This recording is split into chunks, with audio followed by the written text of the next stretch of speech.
జీవితంలో ఇది సేకరించిన వాడు ముందుగా గురువు గారికి సాష్టాంగ నమస్కారం చేయాలి. గురువుకి నమస్కరించాలంటే ఎలాగా? ప్రణమ్య దండవద్భోమౌ.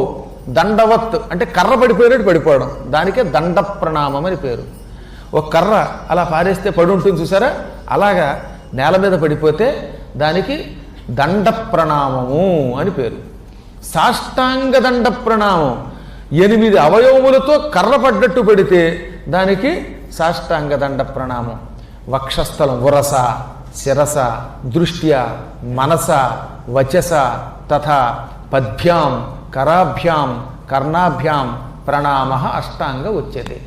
ఉరస ముందు వక్షస్థలం నేలకి తగిలించాలి. ఆడవాళ్ళు మాత్రం మోకాళ్ళ మీద చేస్తే చాలు, వాళ్ళకి వక్షస్థలం నేలకి తగిలించకూడదు. తర్వాత దృష్ట్యా, అందుకే ఈ కన్ను నేలకి తగిలించాలి. తర్వాత తల, శిరస, తలతో నమస్కరించు, తల నేలకి తగిలించు. ఉరస, శిరస, దృష్ట్యా. తర్వాత మనస్సు ఇక్కడే ఉండాలి. మనస్సు ఇంటి మీదకి వెళ్ళిపోకూడదు.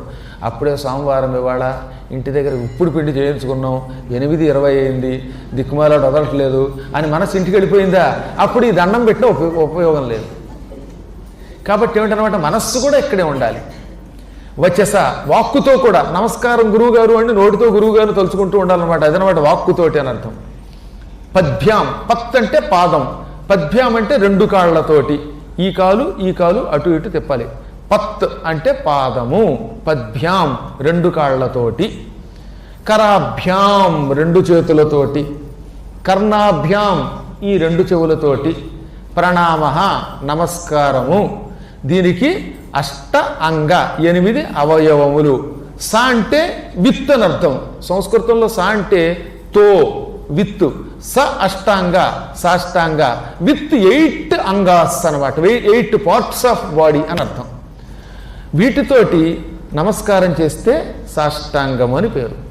అటువంటి నమస్కారం కర్రలాగా పడిపోతే సాష్టాంగ దండ ప్రణామం. ప్రణమ్య దండవద్భూమౌ కవచం ధారయేత్సుధీ.